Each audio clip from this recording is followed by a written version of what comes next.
আসসালামু আলাইকুম। গল্প সমুদ্র বাই ফিরোজ জাফরুল চ্যানেলে আপনাদেরকে আমি পড়ে শোনাচ্ছি সুনীল গঙ্গোপাধ্যায়ের একটি বিখ্যাত রহস্য উপন্যাস ভূপাল রহস্য। আজ শুনবেন পর্বটির চতুর্থ পর্ব। পাঁচমারিতে আমাদের থাকার কথা ছিল 4-5 দিন, কিন্তু আমরা ফিরে এলুম 2 দিনের মধ্যেই। এত ভালো জায়গা, তবুও আমাদের মন টিকছিল না। সেই গুলি চলবার পর টুরিস্টরা অনেকেই ফিরে গেল। জায়গাটা এমনিতেই ফাঁকা, এখন যেন একেবারে শুনশান। আমরা অবশ্য সেজন্য কিংবা ভয় পেয়ে ফিরিনি, ফিরতে হলো ছর্দির জন্য। ছর্দির সর্দিটা খুব বেড়ে গিয়ে মেজাজ খারাপ হয়ে গিয়েছিল। ফিরে এসেই রত্নেশদা খবর নিল, বিজয় সাক্সেনা এখানকার কোনো হাসপাতালে ভর্তি হয়নি, অফিসেও কোনো খবর আসেনি। আর ডক্টর চিরঞ্জীব সাক্সেনা এখনও নিরুদ্দেশ। অবশ্য তার মৃতদেহের সন্ধানও পাওয়া যায়নি। রত্নেশদা বলল, ভূপাল অনেক দূর, পাঁচমারি থেকে কাছাকাছি কোনো হাসপাতালে তাকে ভর্তি করা হয়েছে নিশ্চয়ই। অফিস থেকে তার খোঁজেও চারদিকে খবর পাঠানো হয়েছে। এরপর আরও 3 দিন কেটে গেল। এর মধ্যে আর নতুন কোনো খবর নেই। আমি এখানে এসে কাকাবাবুকে একটা চিঠি লিখেছিলাম, তারও কোনো জবাব পাইনি। কিন্তু মার কাছ থেকে একটা চিঠি এসেছে। মা লিখেছেন তাড়াতাড়ি কলকাতায় ফিরে যেতে। কাকাবাবুর আমেরিকায় যাওয়ার ব্যাপারটা ঠিক হলো কি না তা জানা গেল না। এর মধ্যে একদিন ধীরেন্দা এসে বললেন, চলো সন্তুবাবু, এবারে তোমাদের একদিন ভীমবেটকা দেখিয়ে নিয়ে আসি। সাচিও তো দেখনি, চলো চলো কালকেই ভীমবেটকো ঘুরে আসি। তারপর একদিন সাচি দেখে নিও। দীপ্ত বলল, বাবা, আমরা বেশ খাবার দাবার নিয়ে যাব, ভীমবেটকায় পিকনিক করা যাবে। আমি দীপ্তকে জিজ্ঞেস করলুম, তুমি ভীমবেটকায় গেছো? দীপ্ত বলল, হ্যাঁ 2 বার। কি আছে সেখানে? দীপ্ত কিছু বলার আগেই ধীরেন্দা বললেন, এখন বলিস নে রে দীপ্ত, ওটা সারপ্রাইজ থাক। রত্নেশদা আর নিপুদার অসুখ, ওরা যেতে পারবে না। সর্দিরও সর্দি, সুতরাং রীনাদি আর ধীরেন্দা, দীপ্ত আর আলো, আমি আর মিংমা এ কয়জন গেলুম পরদিন। বেরিয়ে পড়লুম সকাল 10টার মধ্যে।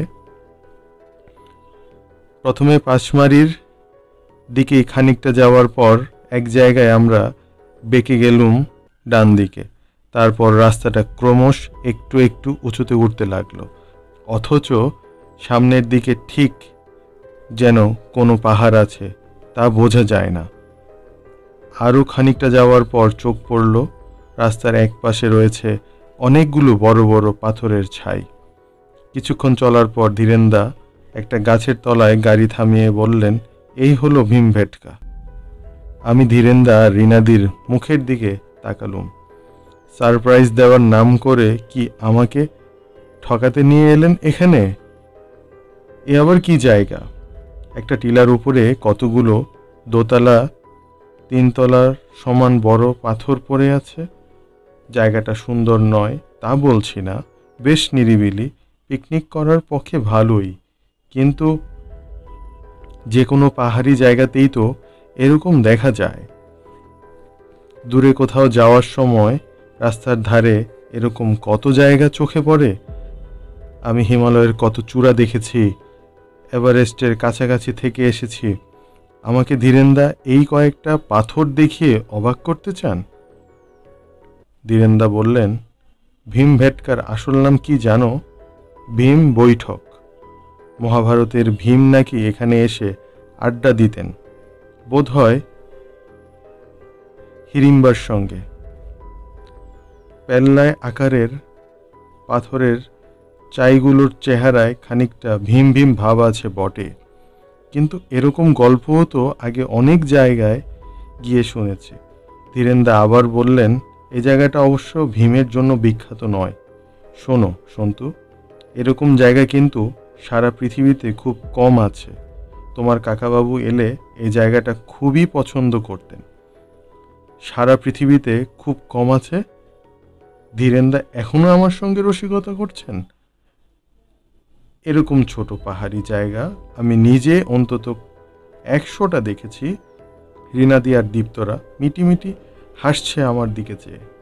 ধীরেন্দা বললেন, বাইরে থেকে কিছুই বোঝা যায় না, মনে হয় খুব সাধারণ জায়গা, তাই না? সেটাই এর মজা। একটু ভেতরে ঢুকলেই বুঝতে পারবে আসল ব্যাপার। চলো। খানিকটা এগিয়ে গিয়ে দেখলুম সামনের দিকে একটা বড় পাথরের গায়ে একটা আশ্রম।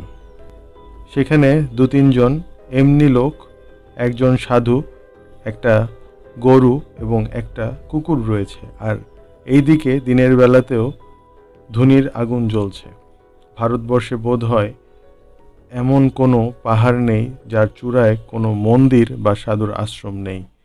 ধীরেন্দা চুপি চুপি বললেন, যখনই এই সাধুর আশ্রমটা দেখি তখনই আমার মন খারাপ হয়ে যায়, বুঝলে? একটা বড় গুহার মুখটি জুড়ে ওই আশ্রম। ওই গুহার মধ্যে যে কি অমূল্য সম্পদ ওই সাধু বাবাটি নষ্ট করেছেন তা উনি নিজেই জানেন না। চলো, আমরা ডান দিকে যাব। বড় বড় পাথরের ছাইগুলোকে এক একটা আলাদা পাহাড় বলেও মনে করা যায়, আর সেগুলোর মাঝখান দিয়ে বেশ গলির মতো যাতায়াতের জায়গাও রয়েছে। একটা সেই রকম পাথরের সামনে এসে ধীরেন্দা থামলেন। এই পাথরটার গড়ন একটু অদ্ভুত। মাঝখান থেকে অনেকটা যেন কেউ কেটে নিয়ে একটা বারান্দার মতো বানিয়েছেন। মাথার উপরে ছাউনি দেওয়া বারান্দা, ভেতরে গিয়েও বসা যায়। কেউ বানায়নি অবশ্য, এমনি পাথরটা ওই রকম। ধীরেন্দা বললেন, ধরো এখন যদি খুব বৃষ্টি নামে তাহলে আমরা সবাই মিলে এখানে আশ্রয় নিতে পারবো, তাই তো? 1,00,000 বছর আগেও আমাদের মতন কোনো মানুষ ওই জায়গায় আশ্রয় নিয়েছিল। 1,00,000 বছর আগে?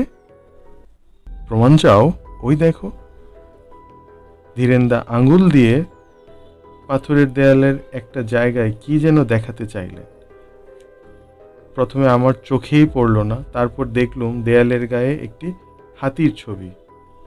6-7 বছরের বাচ্চারা যেরকম আঁকে অনেকটা ওই ছবির মতন। ধীরেন্দা বললেন, এই ছবিটা অন্তত 50,000 থেকে 1,00,000 বছর আগেরকার আঁকা। আমি বললুম, ধীরেন্দা, আপনি আমাকে বড্ড বেশি ছেলে মানুষ ভাবছেন। আমি জানি ওই ছবিটা আপনি নিজেই আগে একদিন এসে এঁকে রেখে গেছেন। ধীরেন্দা, রিনাদি সবাই হেসে উঠলেন একসঙ্গে। রিনাদি বললেন, আগেরবার সমরেশদা এসেও প্রথম এই কথা বলেছিলেন না? ধীরেন্দা বললেন, এরকম জায়গাকে বলে রক শেল্টার।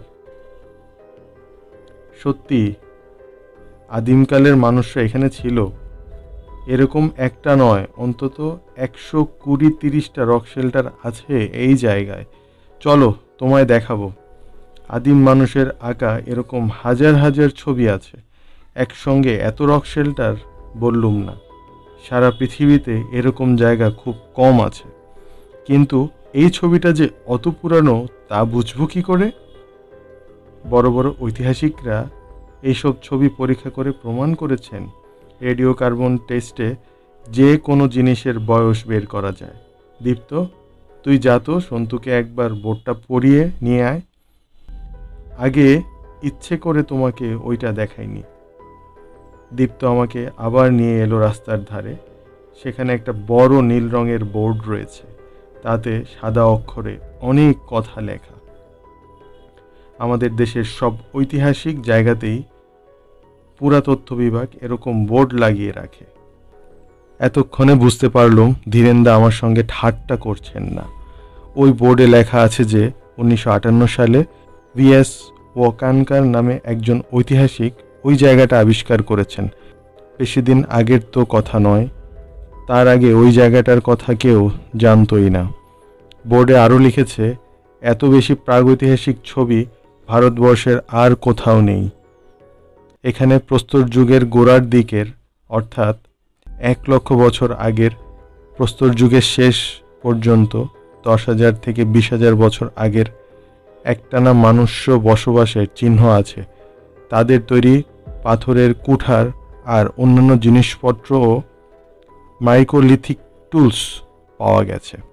আরও কিসব মেসোলিথিক, চালকোলিথিক যুগের কথাও লেখা।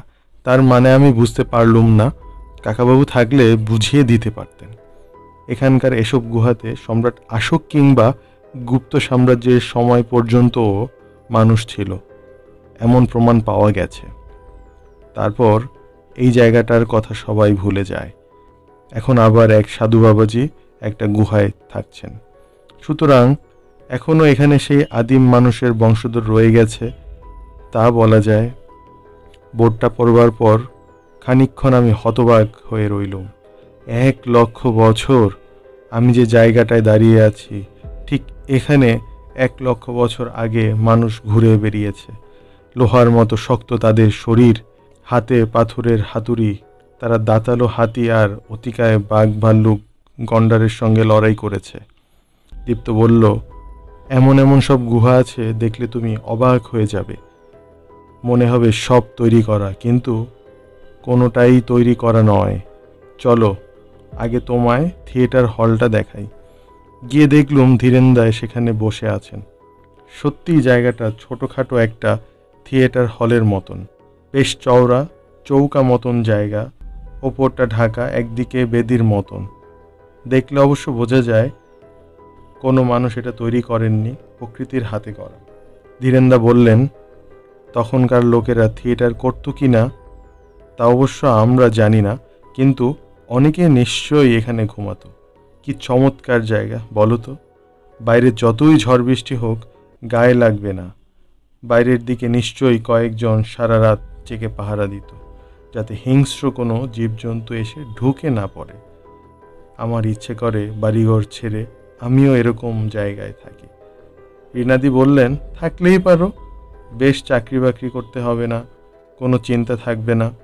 আলো বলল, বেশ তো, পড়াশোনাও করতে হবে না, স্কুলেও যেতে হবে না। ধীরেন্দ্র বললেন, কিন্তু খাবো কি?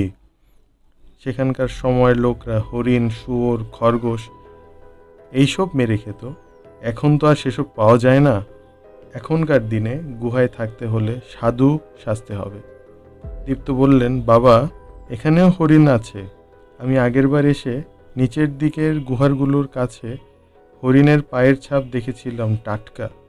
রীনাদি বললেন, হরিণ না, ছাই, নিশ্চয়ই ছাগলের পায়ের ছাপ। নিচের গ্রাম থেকে এখানে রাখালরা গরু ছাগল চড়াতে আসে। ধীরেন্দ্র বললেন, এখানকার দেয়ালের গায়ে শ্যাওলা জমে আছে, সেজন্যই দেখা যাচ্ছে না, কিন্তু এখানেও ছবি আছে। চলো অন্য গুহায় যাই, পরিষ্কার ছবি দেখতে পাওয়া যাবে। এর পরের গুহাটা আবার অন্যরকম। সামনের দিকটা ছোট, মাথা নিচু করে ঢুকতে হয়, কিন্তু ভেতরটা ক্রমশ চওড়া হয়ে গেছে, একেবারে মিশমিশে অন্ধকার। ধীরেন্দ্র টর্চ জেলে বললেন, এই দেখো। এবার দেখলুম মাথার উপরের এক সারি মানুষ আঁকা। এরকম ছবিগুলোর রং গেরুয়া ধরনের, ওই রঙের কোনো পাথর ঘষে ঘষে আঁকা। রীনাদি বললেন, একটা জিনিস লক্ষ্য করেছ, সব ছবি একরকম নয়। এরই মধ্যে দু একজন যেন নাচছে মনে হচ্ছে, তাই না? ওরা নিশ্চয়ই নাচতেও জানতো। দীপ্ত বলল, নাচতে তো সবাই জানে মা, ধেই ধেই করে লাফালেই নাচ হয়। আলো মাকে জিজ্ঞেস করলো, মা ওরা এরকম বাচ্চাদের মতো ছবি আঁকতো কেন? রীনাদি বললেন, 1,00,000 বছর আগেরকার মানুষ, তারা তো মনের দিক থেকে বাচ্চাই ছিল। ছবি আঁকার কথা যে চিন্তা করেছে এটাই যথেষ্ট নয়? ধীরেন্দ্র বললেন, আমরা প্রথমবার যেবার এসেছিলাম সে কথা মনে আছে রীনা? কি ভয় পেয়েছিলুম। ওই গুহাটাতেই তো, না? রীনাদি বলল, হ্যাঁ ওইটাতেই। সেবার কি হয়েছিল জানো সন্তু? সেবার দীপ্ত আর আলো আসেনি। আমি আর তোমাদের ধীরেন্দা গুড়ি মেরে এই গুহাটাতেই ঢুকে টর্চ জ্বেলেছি। দেখি যে এক কোণে একটা মানুষ বসে। আমি তো ভয় পেয়ে এমন চিৎকার করে উঠেছিলুম। ধীরেন্দা হাসতে হাসতে বললেন, শুধু চিৎকার? তুমি এমন লাফিয়ে উঠলে যে ছাদে তোমার মাথা ঠুকে গেল। রীনাদি বললেন, আহ, তুমি ভয় পাওনি? ধীরেন্দা বললেন, হ্যাঁ আমিও একটু একটু ভয় পেয়েছিলুম বটে, কিন্তু চেঁচাইনি। তারপর সেই মানুষটা হা হা করে হেসে উঠল। সে কে জানো? ডক্টর চিরঞ্জীব সাক্সেনা। উনি এই ছবির ফটোগ্রাফ তুলেছিলেন। সেই সময় ওর ক্যামেরার ফ্ল্যাশটা খারাপ হয়ে গিয়েছিল। রিনাদি বললেন, ডক্টর সাক্সেনা তো এখানে বোধহয় প্রত্যেক দিন আসতেন। আমরা যতবার এসেছি ওর সঙ্গে দেখা হয়েছে। আমি বললুম, ডক্টর সাক্সেনাকে পাওয়া যাচ্ছে না। উনি এরকম কোনো গুহার মধ্যে লুকিয়ে নেই তো? ধীরেন্দা বললেন, ওর এখানকার সব ছবি তোলা হয়ে গেছে। চলো এখান থেকে বাইরে যাই। এরপর কয়েকটা গুহায় আমরা ওই রকম একই ছবি দেখলাম। তারপর একটা গুহায় দেখা গেল হরিণের ছবি। ধীরেন্দা বললেন, জানো তো, ঐতিহাসিকরা পরীক্ষা করে দেখেছেন এই দেয়ালে এক যুগের মানুষের আঁকা ছবির ওপর অন্য যুগের মানুষরা ছবি এঁকেছে। খুব বড় ম্যাগনিফাইং গ্লাস আনলে বোঝা যায়। চলো পাশের গুহাটায় চলো, একটা মজার জিনিস দেখাচ্ছি। সেই গুহাটা অনেকটা খোলামেলা, খানিকটা উঁচুতেও বটে।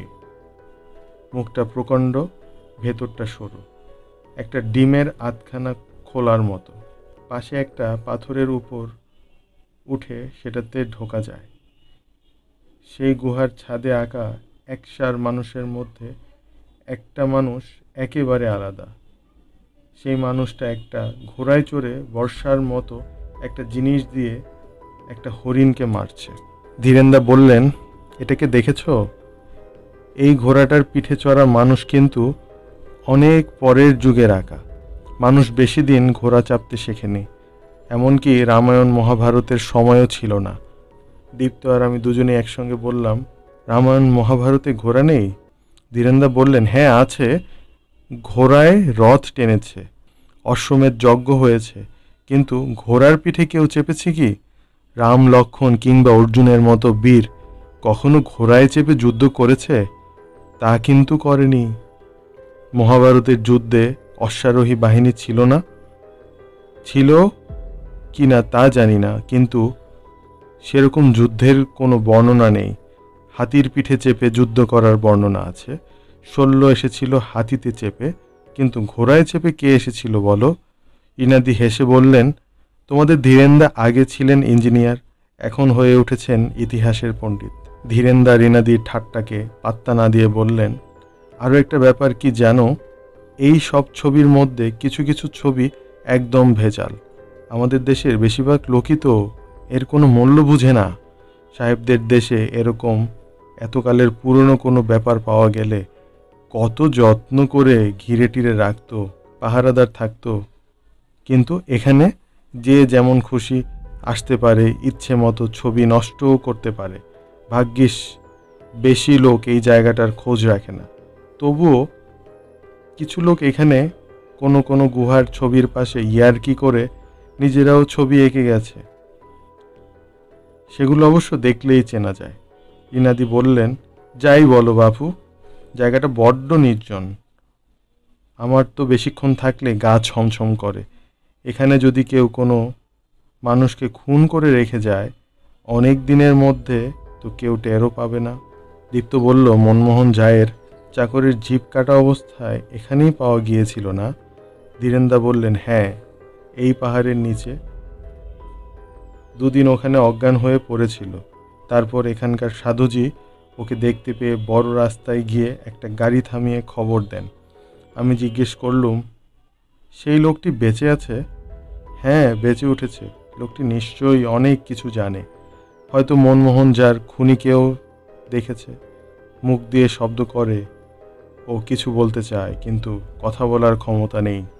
ও লেখাপড়াও জানে না, তাহলে লিখে বোঝাতে পারত। আর 2-3টে গুহা ঘোরার পর রিনাদি বললেন, আমি বাপু আর পারছি না, আমরা উপরে বসি, এবার দীপ্ত দেখিয়ে আনুক সন্তুকে। ধীরেন্দা বলল, তাই যাক। অবশ্য 130টা গুহার সব ওরা দেখতে পারবে না একদিনে। যতগুলো ইচ্ছে হয় দেখে আসুক। গুহাগুলো ক্রমশই নেমে গেছে পাহাড়ের নিচের দিকে, মাঝে মাঝে আবার উপরেও উঠতে হচ্ছে। আমরা ঘুরে ঘুরে দেখতে লাগলুম একটার পর একটা গুহা। ছবি অবশ্য বেশিরভাগ গুহাতেই একই রকম, মানুষেরই ছবি, মানুষের ছবিই বেশি। একটাতে দেখতে পেলুম কয়েকটা রথের মতন জিনিসের ছবি। মিংমা সবসময় আমাদের পেছনে পেছনে ছায়ার মতো আসছে। এখানকার ব্যাপারটা সে বুঝতে পারেনি। আমি যতদূর সম্ভব বুঝিয়ে দেওয়ার চেষ্টা করেছি। এক একটা গুহার মধ্যে ঢুকে অন্ধকারে টর্চ জ্বেলে ছোট ছোট ছবি খুঁজে বার করার ব্যাপারটা ও নিজেই বেশ মজা পেয়েছে। যেগুলো আমরা দেখতে পাই না সেগুলো ও দেখায়। একটা গুহা বিরাট বড়। এটাকে ঠিক গুহা হয়তো বলা যায় না। নিচে বেশ সিমেন্টের মেঝের মতন মসৃণ পাথর, আর তার উপর একটা প্রকাণ্ড পাথর যেন ঝুলছে। অবশ্য সেই পাথরটা পড়ে যাওয়ার কোনো সম্ভাবনা নেই, হয়তো ওই অবস্থাতেই রয়েছে কয়েক লক্ষ বছর। মাঝখানের জায়গাটিতে অন্তত 50-60 জন লোক শুয়ে থাকতে পারে। কিন্তু আশ্চর্য ব্যাপার, এত বড় একটা গুহাতে কিন্তু আমরা কোনো ছবি খুঁজে পেলুম না। এক এক জায়গায় মনে হলো যেন ছবি আঁকা ছিল, কেউ ঘষে ঘষে মুছে দিয়েছে। আমরা মন দিয়ে সেই গুহার মধ্যে ছবি খুঁজেছি। এমন সময় হঠাৎ এমন বিকট আওয়াজ হলো যে দীপ্ত আর আমি দুজনকে জড়িয়ে ধরলুম। আমরা ভয় পাওয়ার চেয়েও চমকে গেছি বেশি। কোনো মানুষ না জন্তু ওই আওয়াজ করলো তা বুঝতে পারলুম না। তক্ষুনি আবার সেই আওয়াজটা হলো। এবার বুঝলাম কোনো জন্তু এরকম শব্দ করতে পারে না। মানুষের মতনই গলা, যেন কেউ কোনো হাড়ির মধ্যে মুখ দিয়ে শব্দ করছে, হি হি হি হি হি। এরকমই ভয়ঙ্কর সেই শব্দ যে শুনলেই বুক কেঁপে ওঠে। এমনই ভয়ঙ্কর সেই শব্দ যে শুনলেই বুক কেঁপে ওঠে। গুহাটার মধ্যে সোজা হয়ে দাঁড়ানো যায় না। আমরা দাঁড়িয়েছিলাম ঘাড় বেঁকিয়ে। সেই অবস্থাতেই মিংমা সাঁ করে ছুটে গেল বাইরে। প্রায় সঙ্গে সঙ্গেই মিংমার গলার একটা কাতর আওয়াজ পাওয়া গেল। আহ! এবার আমি আর দীপ্ত বাইরে চলে এলুম। এসে যা দেখলুম তা ভাবলেও যেন গায়ের রক্ত জল হয়ে যায়। মিংমা গুহার বাইরে লুটিয়ে পড়ে আছে। তার সামনে দাঁড়িয়ে আছে একজন মানুষ। হ্যাঁ, মানুষ বটে। সারা মুখ দাড়ি গোঁফে ঢাকা, মাথায় জট পাকানো চুল, গা ভর্তি বড় বড় লোম আর দৈত্যের মতন চেহারা। একটা পুরো কলা পাতা তার কোমরে জোড়ানো, সেটাই তার পোশাক, আর হাতে একটা পাথরের মুগুর। ঠিক ছবিতে দেখা গুহা মানব যেন একটি। লোকটি আগুনের ঠেলার মতো চোখে কটমট করে তাকালো আমাদের দিকে, ঠিক যেন বলতে চায়, আমার গুহায় তোমরা ঢুকেছো কেন? ওই পাথরের হাতুড়ি দিয়ে মারলে আমার আর দীপ্তর মাথা তক্ষুনি ছাতু হয়ে যেত, কিন্তু কোনো কারণে আমাদের উপর দয়া করে মারল না। চট করে সরে গেল পাথরের আড়ালে। দীপ্ত আর আমি পাথরের দেয়াল ঘেঁষে দাঁড়িয়েছিলাম। একটুক্ষণ কোনো কথাও বলতে পারলুম না। সত্যি 1 লক্ষ বছরের কোনো গুহা মানবের বংশধর এখনো এখানে রয়ে গেছে? মিংমা আবার আহ শব্দ করতেই আমাদের দুজনের বিস্ময়ের ঘোর ভাঙল।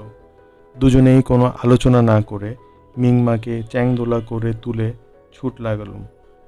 বরাবর পিছনের দিকে তাকিয়ে দেখতে লাগলুম সেই মানুষটা তাড়া করে আসছে কিনা। মিংমার বাঁ কানের পাশ দিয়ে রক্ত পড়ছে। মুগুরের আঘাতটা তার মাথায় লাগেনি, লেগেছে ঘাড়ে। তাতেও একটুক্ষণের জন্য অজ্ঞান হয়ে গিয়েছিল। এর মধ্যে জ্ঞান ফেরায় ও বলল, ছোড় দো, আভি ছোড় দো।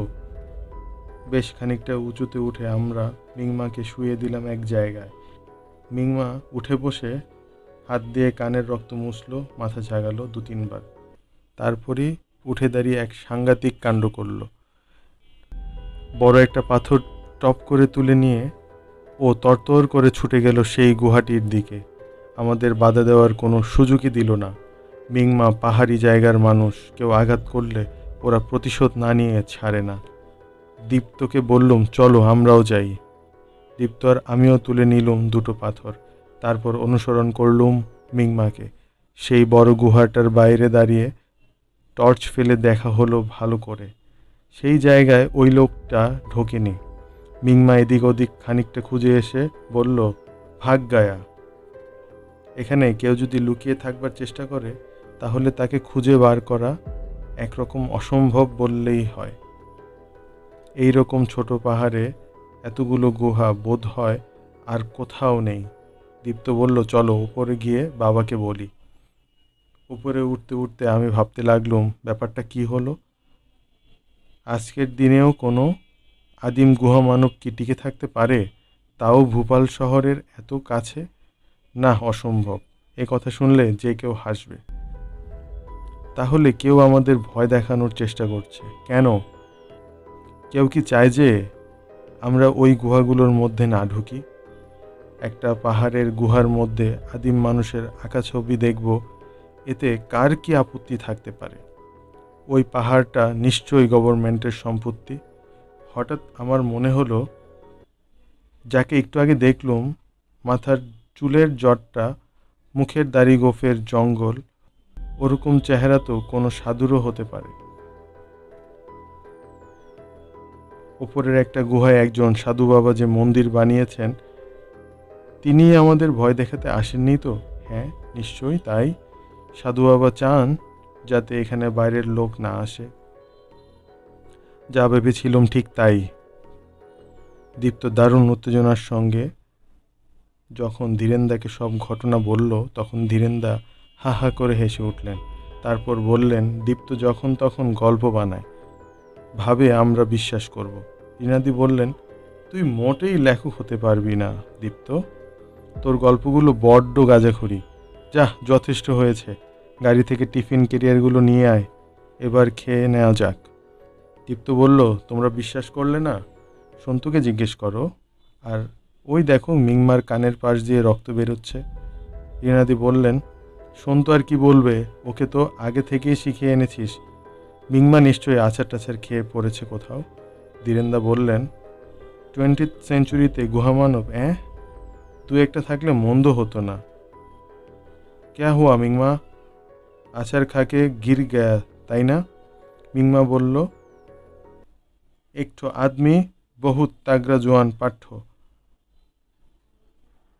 হাতে পাথরের লাঠি, খুব জোরসে হামায় মারল। ধীরেন্দার ধারণা হলো মিংমা বোধ হয় মিথ্যে কথা বলছে না। তিনি একটু চিন্তিতভাবে বললেন, সত্যিই মেরেছে? তাহলে কোনো পাগল টাগল হবে বোধ হয়। রিনাদি বললেন, দেখি কতটা লেগেছে।